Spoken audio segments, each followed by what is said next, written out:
So, hello, welcome back, guys. Another vlog. આપણી બાઇકની rear break આવતી નથી. Just like this. દેખો, બાઇકની રિયર બ્રેક આવતી નથી મારે.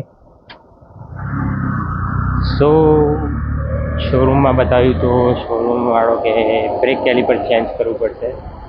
બોલ્ટ ખુલતો નથી બ્રેક પેડ બદલવાનું. એક 20 રૂપિયાના બોલ્ટે મને 4 થી 5 હજારના ખાડામાં નાખ્યો છે. બ્રેક કેલિપર 3000નું છે. નવા બ્રેક પેડ અને ફિટિંગ ચાર્જીસ બધું થઈને 4.5 જેવું મને એમને કીધું શોરૂમ વાળાએ. સો હું કેલિપર જાતે ઘરે લાવ્યો છું એન્ડ હવે હું કેલિપર ઘરે જાતે ચેન્જ કરીશ અને જોઈશ કઈ રીતે ચેન્જ કરતા શું પ્રોબ્લેમ આવે અને ફૂલી ટ્યુટોરિયલ આખું વિડીયોમાં મૂકીશ.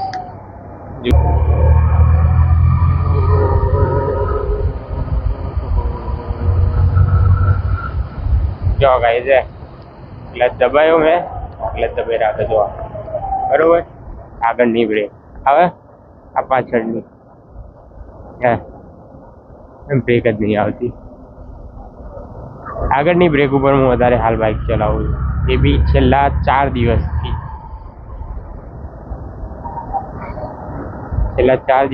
મારી ના 4 નહીં, વધારે આમ તો વીક થવા આવ્યું. મળતું જ નહોતું ક્યાંય બજારમાં, શોરૂમમાં જ મળતો હતો પાર્ટ. શોરૂમમાં બહુ મોંઘો હતો. તો મેં ઓર્ડર કર્યો હતો.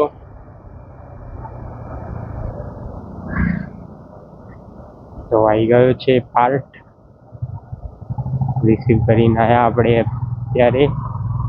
ઘરે જઈને ફિટિંગ કઈ રીતે થાય એ બી તમને બતાવીશું. બાઇકમાં મતલબ હું શું ચેન્જ કરીશ આગળ જઈને તમને બતાવું. સારી જગ્યાએ ઉભા રહી.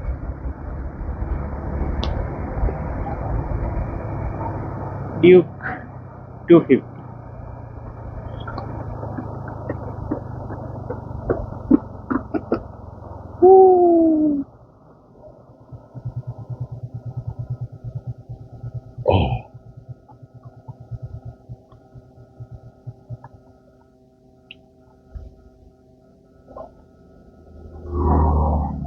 સો મેં તમને કીધું કે મારું કેલિપર મારે ચેન્જ કરાવવાનું છે. તો આ કેલિપરમાં થયું શું, સોરી, આ બધું વરસાદના કારણે આવું થયું છે. તો કેલિપરમાં મારા બ્રેક શૂ છે એ પૂરા ઘસાઈ ગયા છે, પૂરેપૂરા બ્રેક શૂ બરોબર.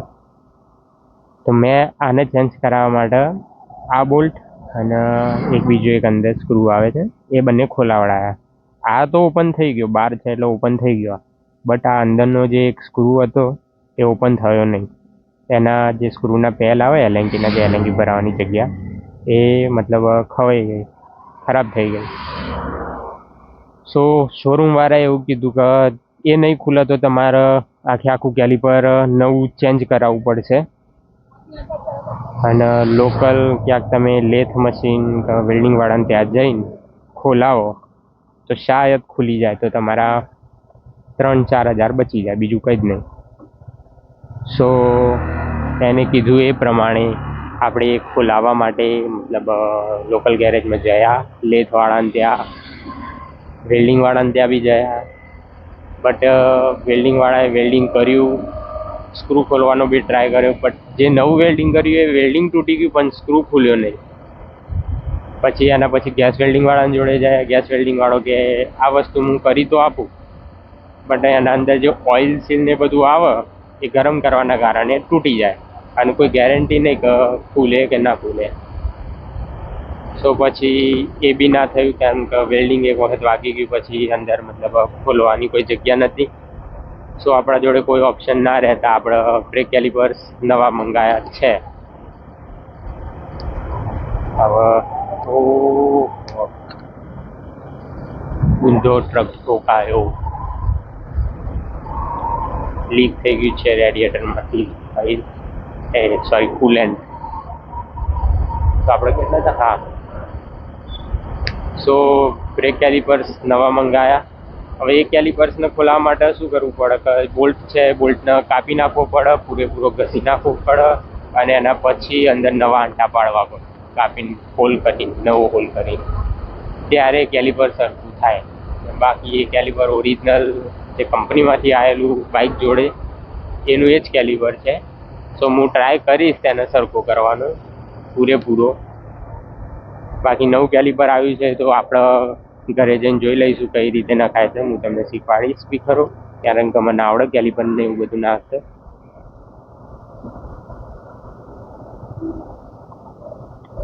सो बने रहना घर तक और घर जाके भी. तब तक के लिए ब्लॉग को करते हैं एंड और मिलते हैं घर जाके. वो क्या बोलते हैं उसको गुजराती में, શું કહેવાય? हाँ, अनबॉक्सिंग करती वक्त મળીએ. तब तक के लिए बाय. मिलते हैं घर पे जाके ब्रो. Oh.